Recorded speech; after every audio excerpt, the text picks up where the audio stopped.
Hello students, good morning. कैसे हैं आप सब? आई होप कि आप सब अच्छे ही होंगे और पढ़ाई कर रहे होंगे घर पे बैठ के। ठीक है, लॉकडाउन का अच्छा फ़ायदा उठा रहे होंगे। और अब प्रॉपर क्लासेस तुम्हारी हो ही रही हैं, लगभग सबके वीडियोस तुम्हारे पास तक पहुंच रहे हैं। ठीक है, जिनके भी सब्जेक्ट्स के वीडियोस नहीं पहुंच रहे हैं उनके लिए तुम लोग कमेंट सेक्शन में डाल दो कि तुम्हें कौन सा पढ़ना है, कौन सा नहीं पढ़ना है अभी। और जो अब आज मैं फिर से तुम्हारा क्लास 10th का चैप्टर नंबर 3 स्टार्ट कर रही हूँ। ठीक है, मैं अभी बोर्ड क्लासेस लेके चल रही हूँ, बाकी की सारी क्लासेस के लिए भी मैं वीडियोस बना रही हूँ कंटिन्यूसली, उनके भी जल्दी अपलोड हो जाएंगे। तो आज जो अभी मैं स्टार्ट कर रही हूँ वो है जेनेटिक्स, यानी चैप्टर नंबर 3। ये बच्चों की रिक्वेस्ट आई थी कि मैं चैप्टर नंबर 3 एक बार कंप्लीट करवाऊँ, पूरा पढ़ाऊँ ये। तो मैं स्टार्टिंग से स्टार्ट कर रही हूँ उसको, क्योंकि बहुत सारे बच्चे हैं जिनको बीच में से समझ में नहीं आएगा ये। तो मैं इसको स्टार्टिंग से स्टार्ट कर रही हूँ। तो जिन बच्चों ने स्टार्टिंग से पढ़ रखा है वो थोड़ा पेशेंस रखना कि मैम हमने पढ़ रखा, बार बार मत पढ़ाइए वाला मत करना। ये हमने क्लास में किया था, बट अभी ऑनलाइन स्टार्ट कर रहे हैं तो मुझे स्टार्टिंग से ही करना पड़ेगा ये। तो आप लोग उसको स्टार्टिंग से ही पढ़ना, और जिसने पढ़ भी रखा है वो भी एक बार कोशिश करना है कि उसको अच्छे से कर सके, फिर से कर सके, रिवीजन कर सके। नोट्स में कुछ मैंने ऐड किया या रिमूव किया तो उसको भी एडअप कर लेना। और क्या, मैंने इसकी पीडीएफ प्रोवाइड करवा दी है। ठीक है, इसकी पीडीएफ भी तुम्हें मिल जाएगी नोट्स की। तो तुम लोग इसके नोट्स भी कॉपी के अंदर कॉपी कर लोगे। जिसने भी नहीं लिखे हैं, आधे लिखे हैं तो उसके आगे के कंप्लीट कर लेना। इसकी प्रॉपर वीडियोस तुमको मिलेंगी, और कोई भी प्रॉब्लम होती है वो मेरे से पूछ लेना। ठीक है, आज जो हम चैप्टर स्टार्ट कर रहे हो चैप्टर नंबर 10 है जेनेटिक्स। जेनेटिक्स का मतलब होता है अनुवंशिकी। इसके बारे में बेसिक नॉलेज मैं लगभग पूरा बता चुकी हूँ, बट अब आज मैं फिर से बता देती हूँ कि जेनेटिक्स और हेरिडिटी दो वर्ड होते हैं।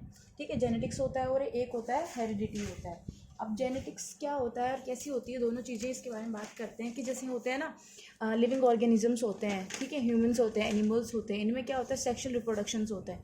तो सेक्शुअल रिप्रोडक्शन होता है तो इनमें क्या होते हैं, इनके जो जेनेटिकल कैरेक्टर्स होते हैं वो one generation to other generation में क्या होते हैं, ट्रांसफर हो रहे होते हैं। ये सबको पता है कि क्या होता है, सेक्शुअल रिप्रोडक्शन होता है तो जितने भी जेनेटिकल कैरेक्टर्स होते हैं वो वन जनरेशन से अदर जनरेशन में क्या होते हैं, ट्रांसफर होते हैं। तो जो ट्रांसफर होने की जो एक कंडीशन होती है, फिर जो पूरा मेथड होता है, ठीक है, पूरी प्रक्रिया होती है, उसको हम क्या बोलते हैं, वो हेरिडिटी के अकॉर्डिंग आती है। मतलब वो क्या होती है, हेरिडिटी होती है। मतलब हम बोलते हैं ना कि अपने माता पिता के गुण उसके बच्चों में ट्रांसफर होना क्या होती है, हेरिडिटी होती है। यानी इसको हिंदी में बोलते हैं आनुवंशिकता या वंशागति। ठीक है, यानी किसी भी तरीके के वेरिएशंस हैं जो पेरेंट्स में गुण हैं उनका उनके बच्चों में ट्रांसफर होना, वो क्या होता है, हेरिडिटी होता है। और वो कुछ जेनेटिकल कैरेक्टर्स के थ्रू, यानी कुछ गैमिट्स के थ्रू या कुछ जीन्स के थ्रू क्या होते हैं, वो ट्रांसफ़र होते हैं। ऐसे ही नहीं होते हैं जैसे क्या होता है अपने पेरेंट्स के, अपने फादर के जीन उसके बच्चों में ट्रांसफ़र होते हैं, है ना। तो जैसे डीएनए आरएनएज होते हैं, इस तरीके से जीन होते हैं। तो ये सब किसके अंदर आते हैं, हेरिडिटी के अंदर आते हैं, जिसको हम क्या बोलते हैं, आनुवंशिकता बोलते हैं। जिसको हम क्या बोलते हैं, आनुवंशिकता बोलते हैं। ठीक है, इसको मैं लिख देती हूँ यहाँ पर।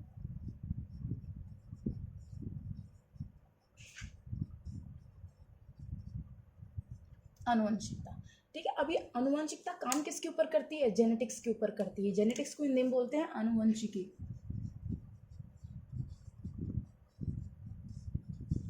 ठीक है, दोनों शब्द एकदम एक जैसे हैं, बट बहुत डिफरेंस है। दोनों बिल्कुल भी एक जैसे मतलब इनके जो काम है, जो कार्य है, इनके जो फंक्शनिंग वो बिल्कुल भी एक जैसी नहीं है। ठीक है, इनके सिर्फ नाम लगभग एक जैसी, ये आनुवंशिकी और ये आनुवंशिकता है। ठीक है, तो बिल्कुल भी डिफरेंस बच्चे कर भी नहीं पाते कि आनुवंशिकता ये है या ये है। ठीक है, बट इसीलिए इंग्लिश में ज़्यादा सही रहता है जेनेटिक्स और हेरिडिटी, दो डिफरेंट वर्ड्स हो गए।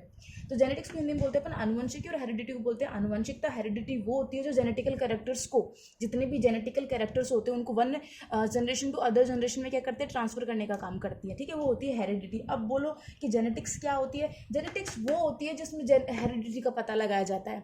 ठीक है, जेनेटिक्स क्या होती है, आनुवंशिकी क्या होती है, जिसमें हेरिडिटी का पता लगाया जाता है। मतलब पेरेंट्स का कौन सा गुण उनके बच्चों तक ट्रांसफर हुआ है, या फिर कौन से सारे लक्षण वो सेम पेरेंट्स जैसे बच्चों में देखने को मिल रहे हैं, कौन सी वेरिएशंस उनको उनके बच्चों में देखने को मिल रही है, वो क्या होती है, जेनेटिक्स होती है। ठीक है, जेनेटिक्स की जो डेफिनेशन मैंने यहाँ पे लिखी हुई है, the branch of science which deals with the study of the characteristics of heredity और वेरिएशंस। यानी साइंस की वो ब्रांच जिसके अंदर हेरिडिटी और उसके वेरिएशंस की, हेरिडिटी और वेरिएशंस की स्टडी की जाती है, उसको हम क्या बोलते हैं, जेनेटिक्स बोलते हैं। यानी जिस साइंस की ब्रांच के अंदर जेनेटिक्स के अंदर हेरिडिटी और वेरिएशंस की स्टडी की जाती है, हम उसको क्या बोलते हैं, जेनेटिक्स बोलते हैं। ठीक है, यानी हेरिडिटी की जिस साइंस के अंदर स्टडी होती है, जिसके बारे में पता लगाया जाता है, उसी को हम जेनेटिक्स बोलते हैं। और यहाँ पे हेरिडिटी क्या होती है? It is the transmission of characters from one generation to the another, from parents to their offsprings. क्या होती है? ये हेरिडिटी कहलाती है, ठीक है। It is the transmission of characteristics. मैं पहले बता चुकी हूँ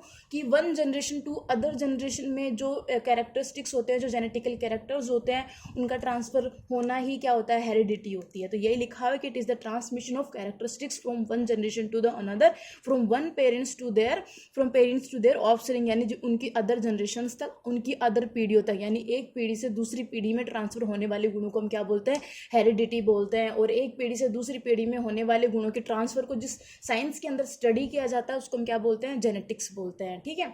तो दोनों चीज़ों के अंदर अगर हम डिफरेंस करना चाहेंगे तो हम क्या बोल सकते हैं कि जब हम किसी भी कैरेक्टर का या किसी भी one generation to another generation में ट्रांसफर होने वाले जेनेटिकल कैरेक्टर्स को हम जिस साइंस के अंदर देखते हैं, वो क्या होती है? हेरिडिटी होती है, ठीक है। और जेनेटिक्स क्या होती है? जिसके अंदर हम क्या करेंगे? कैरेक्टरिस्टिक ऑफ हेरिडिटी और वेरिएशंस की जिस साइंस की ब्रांच के अंदर स्टडी करते हैं, उसको हम क्या बोलते हैं? जेनेटिक्स बोलते हैं, ठीक है। ये दो चीज़ें हैं जो मैंने बता दी हैं कि हेरिडिटी क्या होती है, जेनेटिक्स क्या होती है। अब हेरिडिटी को हम किस तरीके से और समझ सकते हैं कि हेरिडिटी से क्या होता है कि इसमें वही गुण या फिर वही गैमेट्स के थ्रू वही गुण ट्रांसफर होते हैं जो क्या होते हैं? पहले से मिले हुए थे। जैसे क्या हो सकता है कि हमारा पेरेंट्स से हेयर कलर मैच हो सकता है, अपनी आईबॉल्स मैच हो सकती हैं, स्किन टोन भी मैच हो सकता है, बट कुछ इस तरीके की कैरेक्टरिस्टिक्स होते हैं जो एक्वायर्ड्स भी होते हैं, कि ऐसा नहीं कि सारे के सारे गुण ही पेरेंट्स होते हैं। जैसे अपनी मेंटल स्ट्रेंथ है, ठीक है, अपना दिमाग कितना चलता है, कितना नहीं चलता है, और अपने कई काम करने के तरीके हैं, वो सारे क्या होते हैं? उनसे मैच नहीं हुआ, एक्वायर्ड हो सकते हैं। तो हेरिडिटी भी कई तरीके की होती है, जेनेटिक्स भी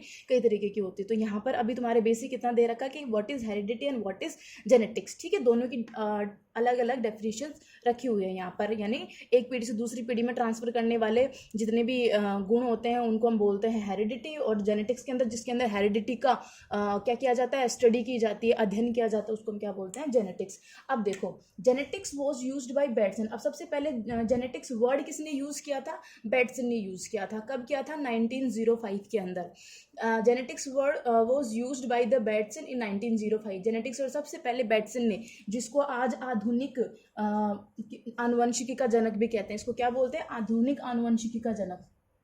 किसको बोलते हैं? बेटसन को। आधुनिक जेनेटिक्स, आधुनिक फादर ऑफ, आदि हिंदी आदि इंग्लिश, ये हो जाएगा, ठीक है। टेढ़ी बैठी हो इसलिए लिखा नहीं जा रहा है बहुत दूर से। पर आधुनिक मतलब आधुनिक जनरेशन का जो जनक होता है, जो फादर है, जैसे फादर ऑफ जेनेटिक्स कौन है? ग्रेगर जॉन मेंडल है। बट अभी जो अपनी जो अभी के जो साइंस है, उसके अकॉर्डिंग जो फादर ऑफ जेनेटिक्स है वो कौन है? बेटसन है। तो ये दो अदर क्वेश्चन है जिनके अंदर तुम्हें डिफरेंस करना है, ठीक है। अब तुम सोचोगे कि मैडम इसमें इतना जोर क्यों दे रहे हो? ये क्योंकि ये दोनों ही डेफिनेशंस बहुत इंपॉर्टेंट है और ये हर बार एग्जाम में पूछे जाते हैं। इनमें डिफरेंस पूछ लिया जाता है कि हेरिडिटी और जेनेटिक्स में डिफरेंस क्या है, जो कि बच्चे बहुत कंफ्यूज रहते हैं इन दोनों चीज़ के अंदर, जेनेटिक्स क्या होती है और हेरिडिटी क्या होती है। तो मैं बहुत क्लियर कर देती हूँ कि जेनेटिक्स वो होती है जिसमें हेरिडिटी के कैरेक्टरिस्टिक्स का स्टडी की जाती है, और हेरिडिटी वो होती है जिसमें जितने भी जेनेटिकल कैरेक्टर्स होते हैं वो one generation to another generation में क्या हो रहे होते हैं? ट्रांसफर हो रहे होते हैं। वो क्या होती है? हेरिडिटी होती है। अब जो जेनेटिक्स वर्ड है वो बेटसन ने सबसे पहले यूज किया था, यानी बेटसन ने ये वर्ड दिया था 1905 के अंदर। और जो हेरिडिटी वर्ड है वो स्पेंसर ने दिया था सबसे पहले 1863 के अंदर। किसने दिया था? स्पेंसर ने दिया था, स्पेंसर है ये। और इन्होंने 1863 के अंदर सबसे पहले हेरिडिटी वर्ड दिया था, ठीक है। उसके बाद में it is originated from Greek word gene. और जेनेटिक्स कहाँ से बना है? जीन से बना है, क्योंकि जीन क्या होते हैं? जेनेटिकल कैरेक्टर्स, गैमेट्स होते हैं जो कहाँ से transfer one generation to another generation में ट्रांसफर होने वाले कौन होते हैं? यही तो होते हैं। तो ये जब ट्रांसफर हो रहे होते हैं तो इन्हीं का स्टडी करना ही क्या है? जेनेटिक्स है। तो इन्हीं के जीन के नाम से इसका नाम क्या बनाया गया है? जेनेटिक्स बनाया गया है, ठीक है। मुझे लगता है ओके, समझ में आया होगा कि जीन के नाम से जेनेटिक्स है, क्योंकि जो ट्रांसफर होने वाले हम बोलते हैं ना जेनेटिकल कैरेक्टर्स होते हैं, जो वन पीढ़ी से one generation to another generation transfer हो रहे होते हैं, वो जेनेटिकल कैरेक्टर्स किसके रूप में होते हैं? जीन्स के रूप में होते हैं। आरएनए डीएनए से सब क्या होते हैं? जीन्स होते हैं। तो जीन्स के या गैमेट्स के रूप में होते हैं, और इनकी जिस ब्रांच के अंदर स्टडी की जाती है उस ब्रांच को हम जेनेटिक्स कहते हैं। तो इस जीन से हमने किसको? जेनेटिक्स को नाम दिया। It is originated from the Greek word. अब ये वर्ड कैसा है? ग्रीक का है, ठीक है। ग्रीक वर्ड है जीन, जिससे हमने क्या बना दिया है? जेनेटिक्स बना दिया है, ओके। एक बार फिर से बता देती हूँ, जेनेटिक्स को आनुवंशिकी बोलते हैं हिंदी में, और हेरिडिटी को आनुवंशिकता बोलते हैं। थोड़ा कंफ्यूजिंग होता है बट अभी क्लियर कर लेना। जेनेटिक्स वो होती है जिसमें हम हेरिडिटी की कैरेक्टरिस्टिक्स का या फिर हेरिडिटी और वेरिएशंस के कैरेक्टरिस्टिक्स का क्या करते हैं? स्टडी करते हैं। और हेरिडिटी क्या हो जाएगा, जिसमें it is the transmission of characteristics from one generation to the another from parents to their offspring is called genetics. ठीक है, it is genetics was used by the Bateson in 1905 और heredity was used by Spencer in 1863। ठीक है, और it is originated from the Greek word gene, और genetics किससे बना है, जीन वर्ड से बना है। ठीक है, बहुत बेसिक है, बहुत अच्छा है,